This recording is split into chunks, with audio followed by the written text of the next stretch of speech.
આજે છોકરાઓ ગાળો બોલતા શીખે. આપણા સંતો સારંગપુરની બાજુનું એક ગામ છે જમરાળા, એ ગામે ગયા અને છોકરાઓ રખડતા હતા, રમતા હતા. એમાં એક છોકરાને બોલાવીને પૂછ્યું કે દેશ ભક્તોના નામ આવડે 5? તો કે ના ફાવે. 5 રાજકીય પુરુષોના નામ ફાવે? ના ફાવે. એક છોકરો કે મને 10 ગાળો ફાવે, બોલું? બોલવાનું તો કહેવાય નહીં.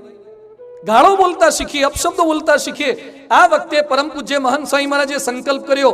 એમણે 315 શ્લોકોનો એક ગ્રંથ રચ્યો છે, સત્સંગ દીક્ષા.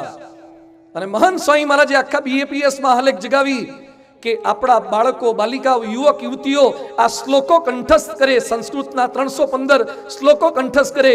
તમને જાણીને આનંદ થશે, અહોભાવ થશે. 4 વર્ષના બાળકથી શરૂ કરીને 88 વર્ષના વૃદ્ધ સુધી લોકોએ 315 સંસ્કૃતના શ્લોકો મોઢે કર્યા છે. આ કર્યું છે. બાળકોને સંસ્કૃત બોલતા કર્યા, કારિકાઓના પાઠ કરાવ્યા. ખેડૂતને એક દાણામાંથી 1000 દાણા કરવાની ક્ષમતા દેખાય.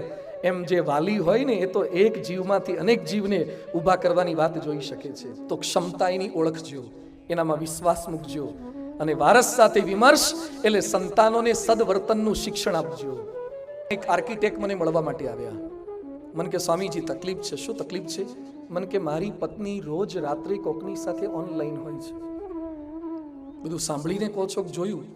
મન કે છેલ્લા મહિનાથી જોઉં છું. હું સૂઈ જાઉં, પડખું ફેરવતા જાગી જાઉં તો 1:30 થી 2, 2:30 વાગ્યા સુધી તે ચેટિંગ ચાલુ હોય છે. મન કે મેં ડિટેલ ચેક પણ કરી. તો બધું એકવાર એ કન્ફેસ કરતા હોય, માફી માંગતા હોય તો માફ કરી દો, જતા કરો. આવા નાના કારણસર ને થાય, ભૂલ તો થાય, દરેકની થઈ શકે. મન કે મેં મારી પત્ની આગળ મારી બધી જ તૈયારી બતાવી તો મારી પત્ની મને એવો જવાબ આપે છે કે you are my husband and he is my friend. તમે મારા પતિ છો અને મારો મિત્ર છે. I will keep both. હું બંનેને રાખીશ. તમારા પત્ની શું કરે છે? મને કે રાજકોટની એક સ્કૂલમાં શિક્ષિકા તરીકે સર્વિસ કરે છે. એ શિક્ષિકા બેન છે. બાળકોને શું પાઠ શીખવાડવાના, કઈ તાલીમ આપવાના, કયા પ્રકારના સંતાનોને તમે તૈયાર કરવા માંગો છો?